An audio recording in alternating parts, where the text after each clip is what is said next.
after the class also, our mind is so absorbed in that. So I'm very, very grateful to Swamiji for having me here and giving me this opportunity.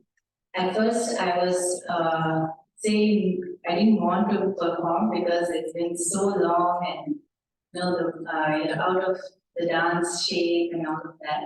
But after all the Nagaswaram, the puja and everything, it just ignites that love for celebrating. So dance is a form of celebration, it's an expression of the joy within. So I'm thankful to have this opportunity to share it with you. And I know you'll be a forgiving audience. So the first piece is called Jai Janaki Ramana. It's a Toreya Mangalam, which is performed in the temples. An invocation to Lord Rama, Krishna, who are the embodiment of Lord Vishnu.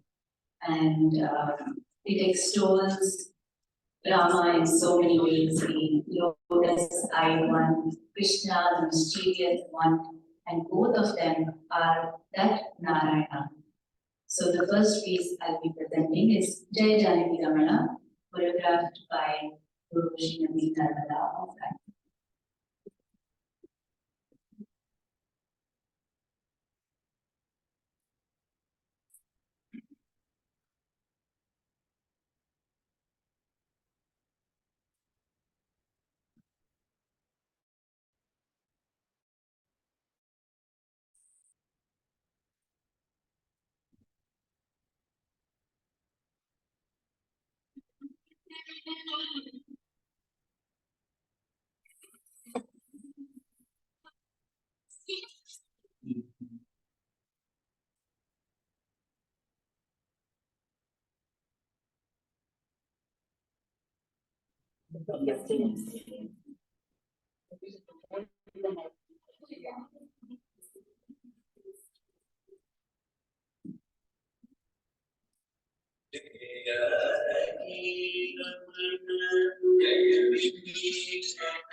beautiful than us. And if we were lucky enough to witness the Kubhabhishekam, we could see that how the beauty of the Lord just kept growing and growing each day with all the chanting and everything. So we could feel that beauty. So Lord Shiva is that. Lord Shiva is one who protects the sadhus. He's the one who protects the devotees. And he is the one who he's Gangadhareshwara. He holds the Ganga on his matted locks. And so this is Mahadeva Shivashambhu. And many of the attributes, you will hear it as you hear the song. I always felt that our Pujya Swamiji also embodied every single one of these attributes. He was the nourisher, he was the mother, he protected all the sadhus, he inspired so many people to become sadhus, and he took care of all of us. And he also shone with so much beauty, like we were just attracted to him immediately.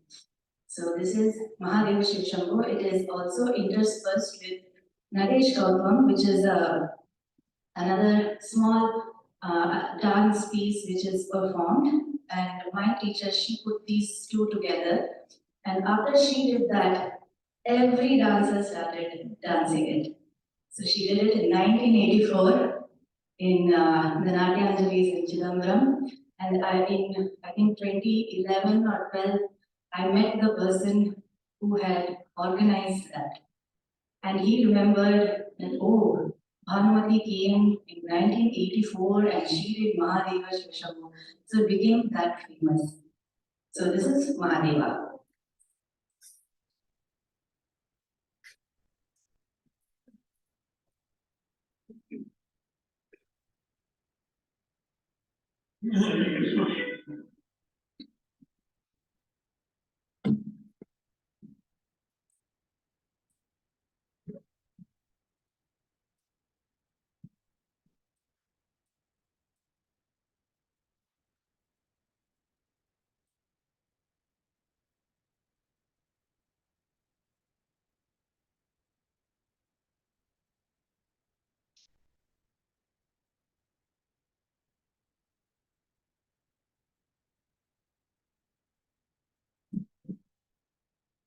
Om Namah Shivaya.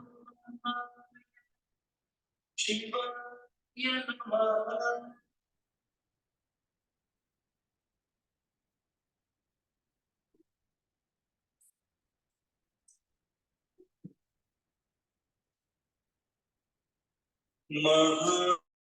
Mahadeva Shiva Shambhu.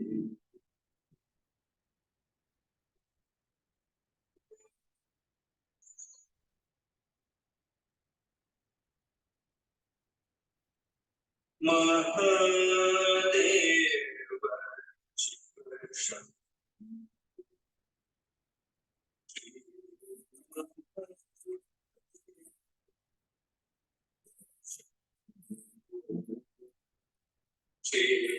Mahadeva.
This is the result.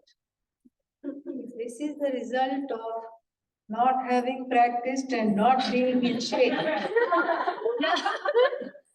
You can only imagine what it would be when she has practiced and comfortably so. So you can see that there is a lot of finesse, there is a lot of control in the movements, but at the same time, there is a very spontaneous abandon, and there is a beautiful synergy between the two. And that is something which is very fascinating, a very nice form. And the sign of a good dancer or a great dancer is space management. I was already concerned, like, okay, she's having, what, 1 square foot where to put plants. So I said, shall I move back? Shall we have these people move back? Shall we move back the chair? I managed.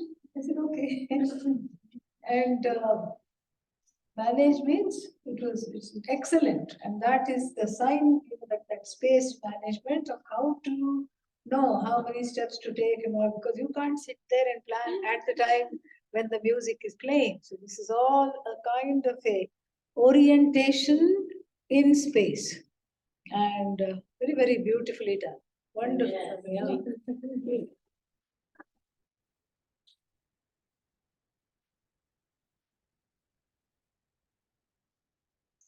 Oh, wow. Next time you have to this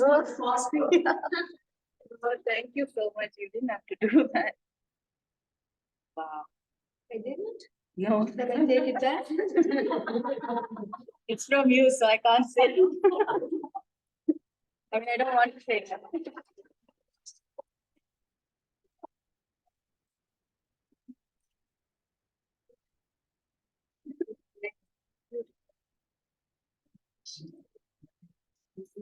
Anybody else wants to sing or dance?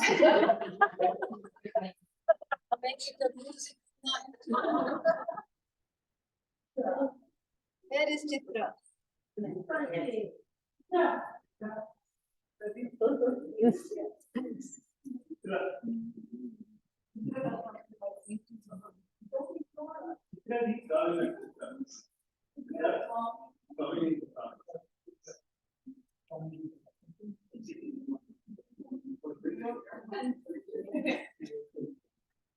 While you're coming, bring a mic. And in the meantime, if there's anybody who hasn't written your details for Swaminiti's list, so unless you're on the list, go first. Swaminiti. Contact. If you want.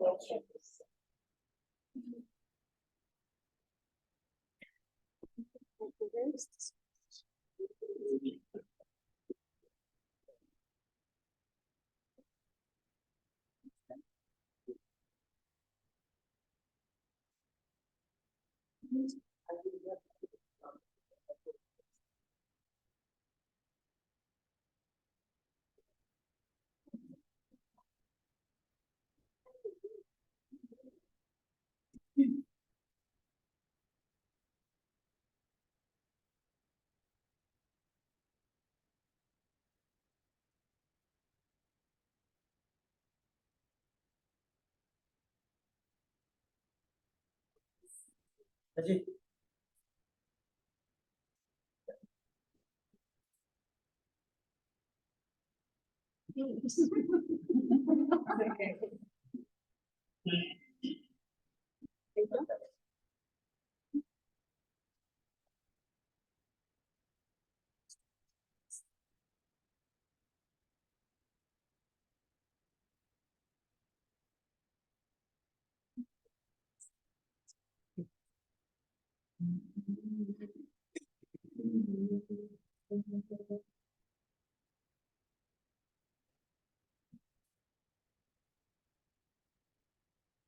जय रघुनंदन जय जय राम जय रघुनंदन जय जय राम जय Raghunandan Jaya Jaya Rama.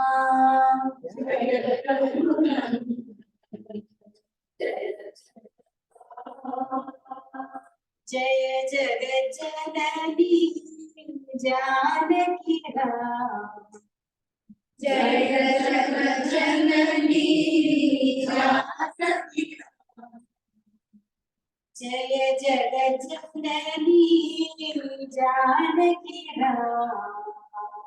Jaya Jagat Janani Janaki Rama. Nava Nava Komala Megha Shyama. Nava Nava Komala Megha Shyama. Nava Nava Komala Megha Shyama. Nava Nava Komala Megha Shyama.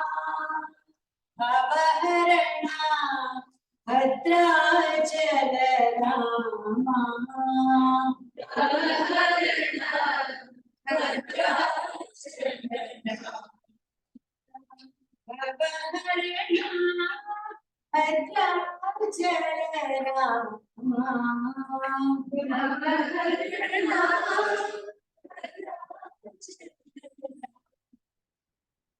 Jaya Raghunandana Jaya Jaya Rama.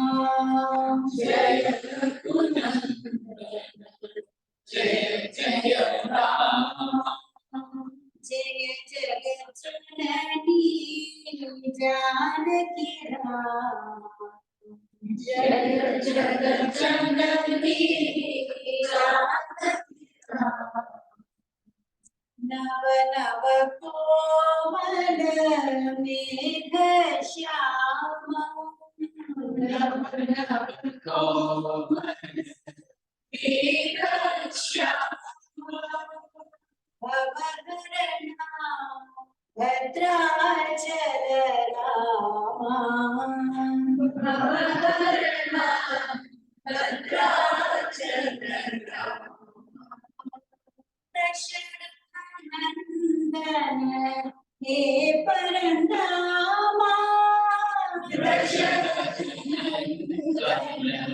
he Parandama. Nandana he Parandama. Nandana he Parandama. Shri Raghurama. Shri Raghurama. Dashamukhavardhana Shri Raghurama. Dashamukhavardhana Shri Raghurama.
Jaya Jaya Ram.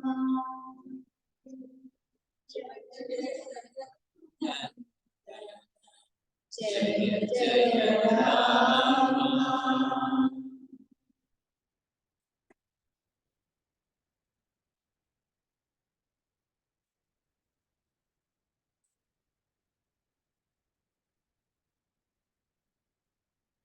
Usually sit there for satsang and meditation, but I just turn the chair around and sit right here.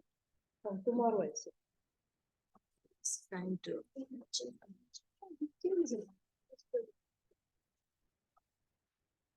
Since everybody is sitting here, I'll also sit. It seems to be the center now.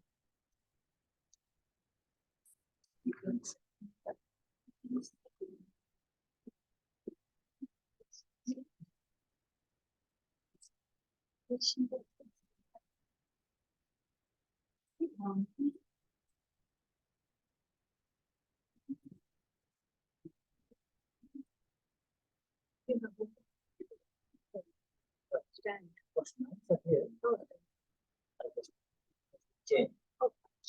See how it Just hold it. Not put it away.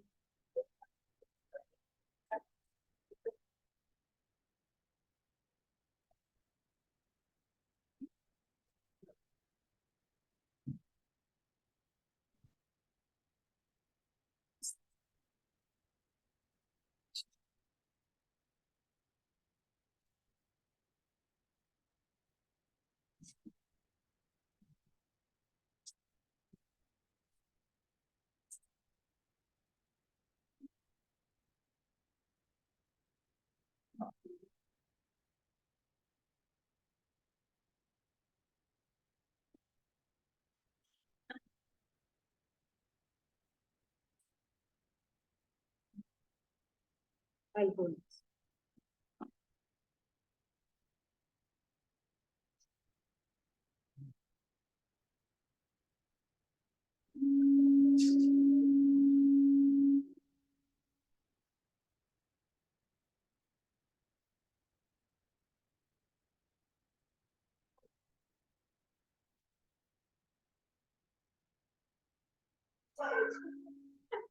Eight.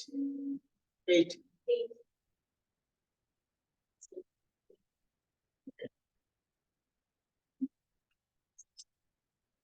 Om Sahana Avatu Sahano Bhunaktu Sahaviram Karavahai Tejasvinavati Tamastu Ma Vidvishavahai Om Shanti Shanti Shanti. Need some light. Let there be light. Need to read the questions. This we can keep back. Some questions it says.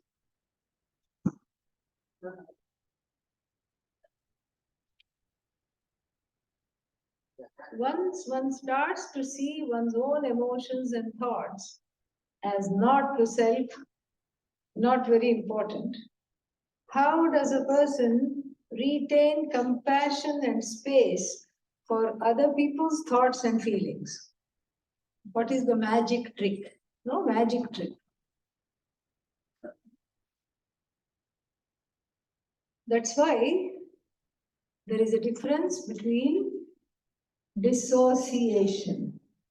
You cannot have Vedanta through dissociation. You think you're going to rise above. If one thinks one is going to rise above the thoughts, feelings, etc., by ignoring them, suppressing them, not processing them, then what will happen? Then we'll have the same attitude towards other people's thoughts and feelings. What have I done to my thoughts? Suppress them. And so if somebody else is having a feeling, then the tendency would be what? To say that your thoughts also don't matter. Why? Because my thoughts didn't matter, so why should your thoughts matter? So obviously, the way to growing in compassion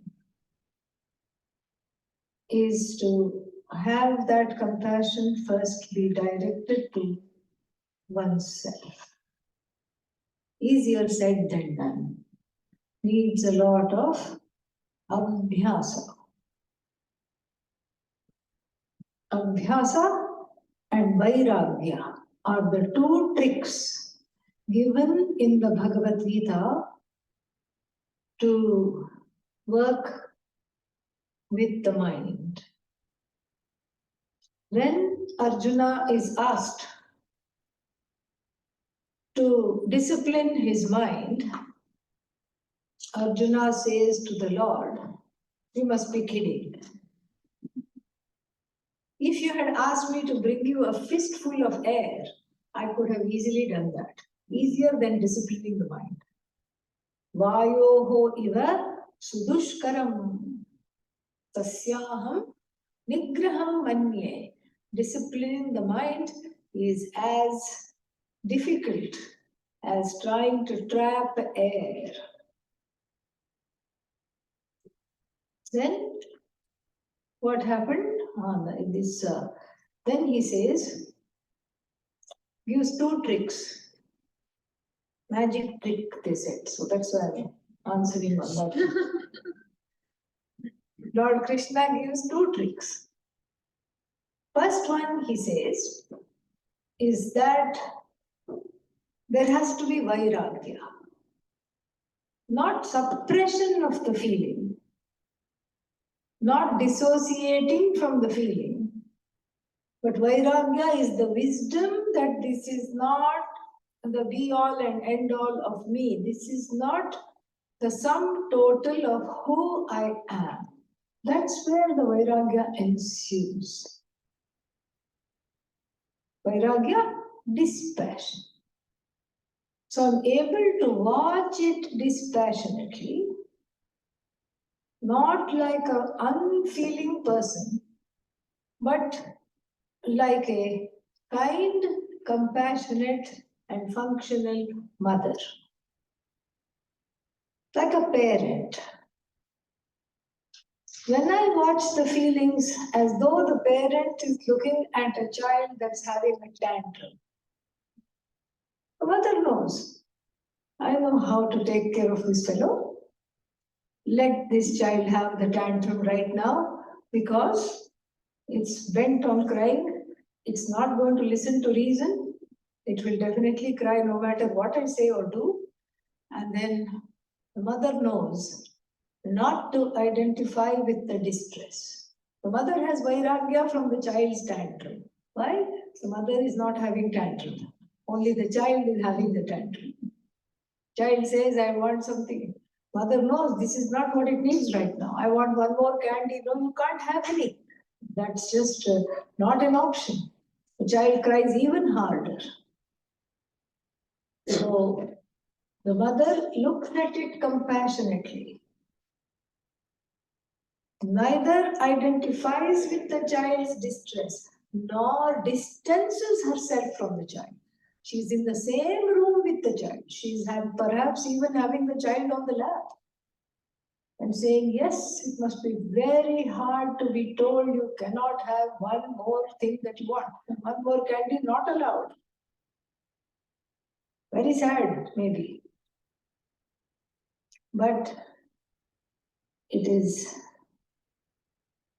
that inner space of watching the child's disappointment without participating in it.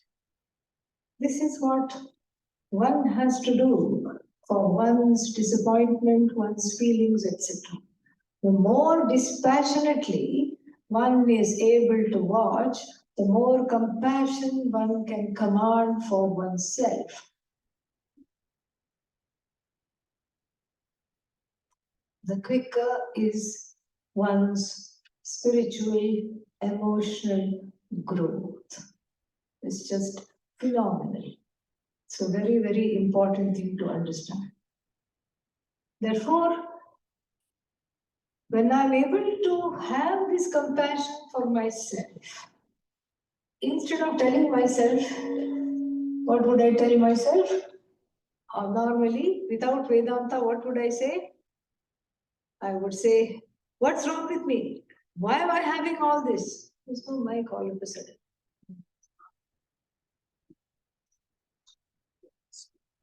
Little volume, I think. Are you able to hear? Yes? Okay. So, I just felt like it went kind of little bit less. It's because you're sitting here in front of the speaker. Yeah, okay, I'll talk softly. That's the best thing to do. Try this.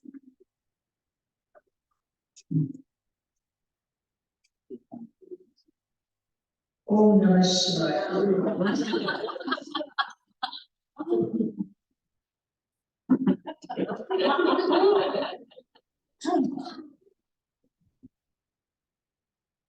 Thank you. 24 minutes. It won't relay outside. Yeah. Relay where we need to relay it. Oh, it's not on YouTube. Oh, is it on that is on YouTube? Okay, no, then please put it up. So that we only have silence.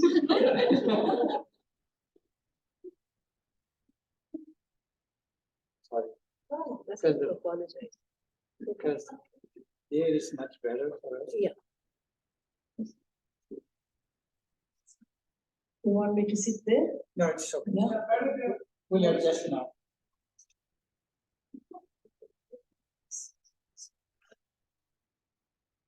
And then if that goes crazy, if two mics are on, We'll just. far away, a little bit far away. How is that? It's having a karaoke effect.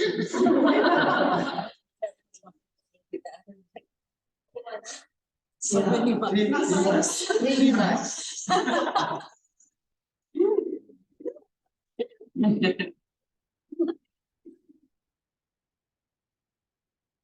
When I can have compassion for my own feelings, then I can have compassion for others.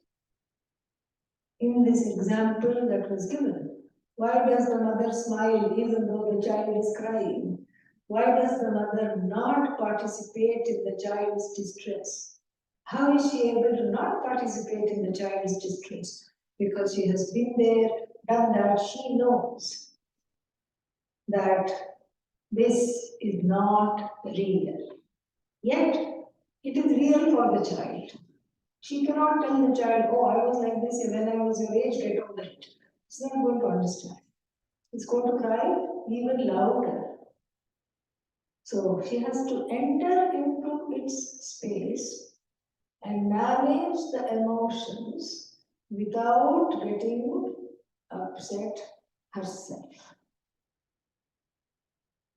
So this is called Vairagya, given in the advice given by Lord Krishna to Arjuna in the 6th chapter of the Bhagavad Gita. This is Vairagya. Knowing that the other person, I have emotions that sometimes surprise me. One can think like this. If I have emotions that sometimes surprise me, the other person also has emotions that sometimes surprise them. If I have a background, then the other person also has what? A background. Are we in charge of the background? No. We did not create the background. It is Bhagavat Srishti. Emotions also Bhagavat Srishti. Therefore, I'm able to be compassionate towards myself. I'm able to be compassionate towards others. This is Vairagya. Lord Krishna says, in addition to Vairagya, one more thing is needed. What is that? Abhyasa.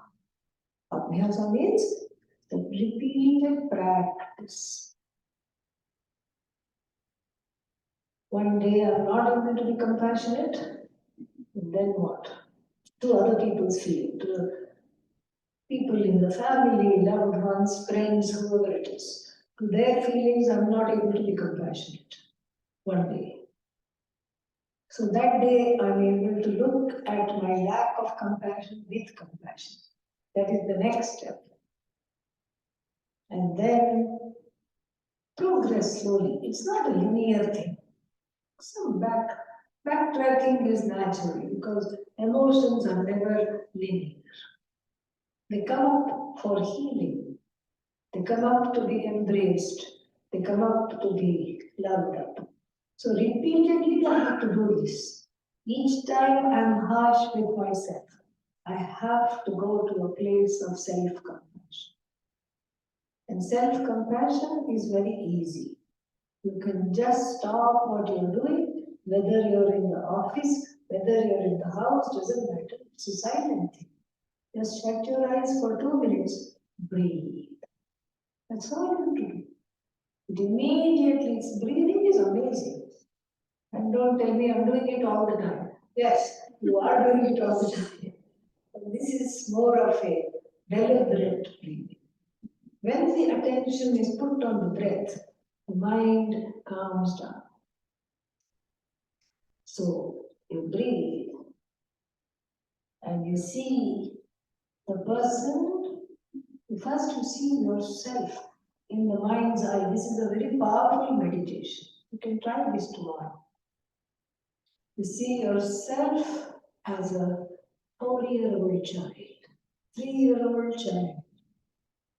What did I know? What does this child know?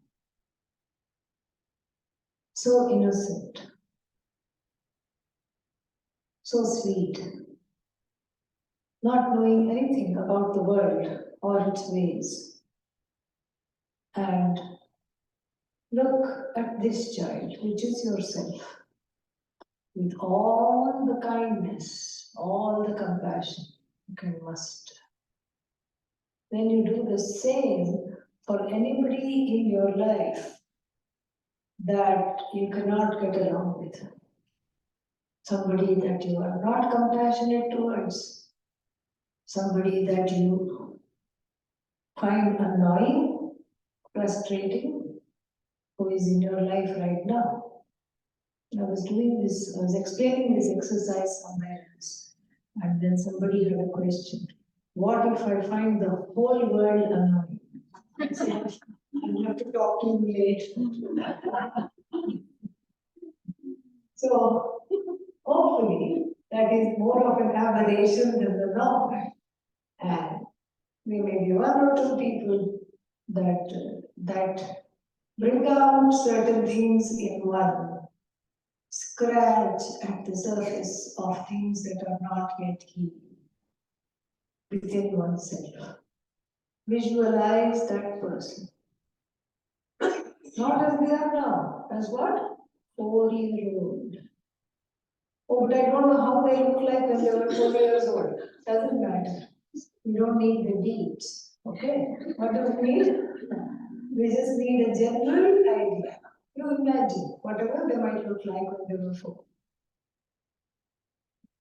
And just like you are able to bathe your own child version of the self, of yourself, with all the love and compassion, bathe this annoying person, the child version of themselves, with all the love and compassion. Just see that like you as a child, sweet, innocent, helpless, defenseless, this annoying person who is now annoying, frustrating, and behaving in idiotic ways, there must have been a time when they too were sweet, defenseless, vulnerable, and helpless. Visualize that. see them in that light. You don't have to go into what kind of hurts they had, what is wrong with them, what happened. That's not your job. Just visualize them and know something must have happened to turn this sweet, vulnerable, soft child into this kind of an adult. Something must have happened, that's very clear. So when I'm able to just breathe, visualize myself as a small baby, a small toddler, envelop this toddler with a lot of love. And then once I get adept at it, then I can graduate a little bit to doing this with people with whom I have issues. This is part of Abhyasa also. This is also Abhyasa. Very beautiful. It really disarms one when you see that the other person also is non-separate from you in the sense that they were also a child at some point. Before these tendencies, annoying tendencies, frustrating tendencies developed, they too were defenseless. They too were vulnerable. We can only imagine the extent of the hurt or the betrayal of trust or whatever they had to undergo. Again, that's not the job of the meditation. We can just conceptualize how hurt they might have been to go so far away from themselves. That's all. And when we do that repeatedly, then the looking at the world and looking at oneself through the eyes of compassion becomes easier. Dispassion and compassion are not opposites. In fact, dispassion is the prerequisite of compassion. You can think about that.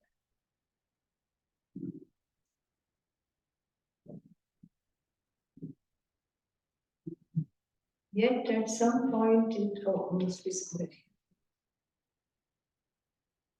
Action, if action is incompatible with knowledge, and action and knowledge are each independent realities, then how can anyone have a cognitive jump, moment, to move from the field of action to the field of knowledge, from karma to karma yoga and to knowledge, unless there is a connection between these two independent realities. In physics, the quantum field is an independent reality from the gravity field. Yet, at some point in the fabric of time and space, both must meet. We don't know that yet. The human mind, through scientific method, attempts to find that connection. In fact, the human mind wants to find all kinds of connections. Yes, that's what, because it's in search of oneness. And to find that, after all, both physics model are part of the same universe. Thus, two distinct realities can be independent and incompatible, yet disconnected, yet not disconnected from one another. Yes, absolutely correct. I didn't mean to say they were disconnected. I meant to say that they do not have a cause-effect relationship. In that sense, they are, one is not leading to the other. This is what we have been trying to understand what Adi Shankara is establishing. Karma cannot produce jnana. Karma is incompatible in producing. Producing means what? It cannot be the cause. And then we can say it cannot be the direct cause. Indirectly, perhaps it will help one to prepare oneself for the knowledge. It cannot be the cause. So there is but yet we see there is a tendency to see it as the cause, repeatedly. And that is what we have to do. The orientation is very, very, very, very strong. Since that orientation is too strong, we try to not look at that. We try to not have that, not go there. We disconnect that cause-effect orientation. Because when I want something, how do I get it? When I want something, I get it by acting. So the action is the cause of the result, whatever I want. This is what I think. But time and again, it has been shown that that is even in the realm of action, it's not true. Because I do not produce the results of action. Still that orientation is there. And in the West, it's common for everybody to say very proudly, I'm a doer, I have to keep doing something. So I'm not saying that we are disconnected. I'm saying that the realm of karma is its own reality in the sense that it is going round and round. That's what is samsara. Action, result of action, and then what? More desires, raga, dvesha, more actions, more results of action. There is a kind of a loop. It seems like a trap, an entrapment, if you will, and as though entrapment. To emerge from this, we cannot use more karma. The master's tools cannot dismantle the master's house. We saw that. We saw that saying. So the tools for liberation from this loop has to come from outside of this loop. That is the idea. Because karma cannot produce what I want. What I want is the forever. I want to be happy forever. I want to be rich forever. I want to be loved forever. I want to be contented forever. But karma is not forever. Karma and forever have nothing to do with one another. In fact, they are completely opposite. Totally opposite. Karma is not forever. Results of karma, finite, not forever. More karma, not forever. And so if I'm using the not forever as a tool to gain the forever, that is a vitiated. That tool is vitiated. I cannot use that tool. Liberation has to come from outside this framework of karma, result of action, karma, result of action, and then more desire, more karma, more engagement, more result of action. The framework is flawed. The framework is flawed, yet one is helplessly going in that framework and reproducing that framework. Knowledge is outside of that framework. Knowledge means when I see that this reality is not working for me because it is incompatible with what I want. That is what I'm saying. So then knowledge means operating a different command, or rather letting a different means of knowing operate upon me. When I'm a doer, I have 5 means of knowledge which are in my hand. The sense organs, those 5 are called one step inference, multi-step inference. 3, what else? Upama. What is upama? Example. Example, simile. Not what you have for breakfast. So, simile. Something that is, there is a known entity and a totally unknown entity, and you use the known entity to talk about the unknown entity. That is upama.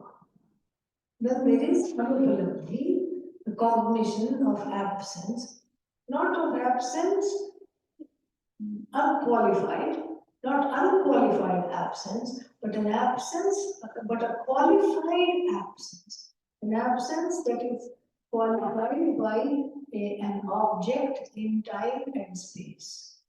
That part which we have been using where in that classroom is not here now.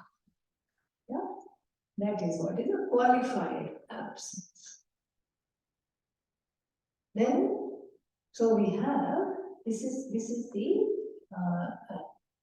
this is the 5 means of knowledge and in one's hands that I operate. I means the human being operates. Shastra is not like that. Shastra itself is a means of knowledge which you don't operate. It has, the Vedanta has a warning sign on it. Do not operate. Dangerous if you operate by yourself. Do not operate. Like, some machinery will say, do not operate unsupervised here, do not operate, period. Whether supervised or unsupervised, don't operate. I am not saying this. Adi Shankara says this. Shastragnopi swatantriyena brahmanveshanam naduryat. Even if you know Sanskrit, even if you know logic and this and that, please don't undertake the business of self-inquiry on your own without assistance from the teacher. Do not operate on your own. So what should I do? I should let it operate on me. That's the only way. So in the realm of karma, I operate the means of knowledge. In the realm of knowing myself, I have to let it operate upon me. The ahankara has to be anesthetized, has to undergo anesthesia. It should not interfere with the teaching. It should not interfere means, should it be absent? If it is absent, then to whom is this knowledge being taught? If the ahankara is not there, who is having this notion of bondage? Is it the body? No, the body is fine. Is it the mind? Mind also being inert is not having this notion of bondage. It's the I notion that suffers from this as though feeling of bondage, and that has to be as though freed. Remember the story of the cows, yes. So, therefore, what is there to do? What is there to do is very, very simple. The ahankara has to be anesthetized and put out for the time being, suspended. Anesthetized means not that it is absent, but it is absent of considering itself an agent of this knowledge. Because it has understood that it cannot be the agent of this knowledge. The buddhi, the ahankara, is not the agent of this knowledge. In fact, it is simply a receptacle where the knowledge takes place. In the Taittiriya Upanishad, there is a nice anecdote. The mind and speech go to find Brahman. They say, we'll find Brahman, catch it, and bring it back. Mind and speech are great friends. We have a mutual appreciation society. We keep appreciating one another. Speech says, wow, mind, you have such great ideas. I'm in awe. Mind says, of what use are these ideas until and unless you articulate them so beautifully? It's music to my ears to hear you speak, the mind says, but I cannot speak. I need you. Don't ever leave me. Speech says, If I leave you, then what will I have to talk about? Nothing. This is their alliance. It's like one thing does one thing, which the other thing cannot do. And it's like the person who is walking, the man who can walk cannot see, and that man is being guided by a lame man sitting on his shoulders who can see. That is the connection between the speech and the mind. They go in search of Brahman. In fact, they make a big fanfare. They're given a nice send-off in the village of the other sense organs, everybody. Everybody garlands them, does arati, puts shawls on their shoulders, and then sends them off. Go, be successful, come back, then you have Brahman. Yato vacho nivartante aprapya manasa saha. Only up till that much is the quotation. More is not necessary. Yato means from which? Causeless cause. Vak nivartante. Vachaha, the words come back along with the mind. These words and mind are backed by ahankara. These are the tools of ahankara. They come back with the mind. Not having gained their goal, which is what? Brahman as an object. They have to give up. Speech has to give up, mind has to give up, and the ahankara that is backing them both, seeing them as its minions, has to give up. Yet we can't send them away. They have to be sent away from the front door and asked to enter from the back door, the service door, where all the supplies come. So they are in service of this Shastra now. They are not the agents of this knowledge.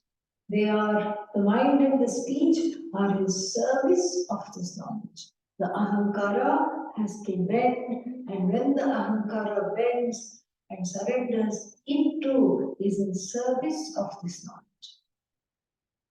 So, what the karma does, that's why there are two different realities. Karma cannot link to knowledge, because what karma does is that it keeps the epithet, the title, the status of the karta going and going and going. The karta is never dislodged. Karta, jnata, pramata, knower, doer, mokta. These statuses are never dislodged. Experiencer, doer is intact. But what the Shastra does, when the ahankara submits to the Shastra knocks off the doer. The notion of the doer as attached to the ahankara, as an intrinsic definition of the ahankara, is knocked off. Knocks off the doer. Knocks off the knower. It's in fact best described. Vedanta is best described as a knowledge without a knower. Therefore, you cannot say, I know Brahman or I have self-knowledge. That would be a contradiction. So therefore, this transition is made. I come out of this framework of oppression, which I myself cannot stand. And then I become ready to be led, not to lead anymore. That is why Shama, Dhamma, Uparati, all these things are needed, qualifications. Om Sarve Bhavantu Sukhinah, Sarve Sattu Niramayah, सर्वे भद्राणि पश्यन्तु मा कश्चित् दुःखभाग् भवेत् असतो मा सद्गमय तमसो मा ज्योतिर्गमय मृत्योर्मामृतङ्गमय ॐ पूर्णमदः पूर्णमिदं पूर्णात् पूर्णमुदच्यते पूर्णस्य पूर्णमादाय पूर्णमेवावशिष्यते ॐ शान्ति शान्ति शान्तिः हरिः ॐ श्री गुरुभ्यो नमः हरिः ॐ Can you please be seated for 2 minutes? I need to talk to Swamiji and we may have a message.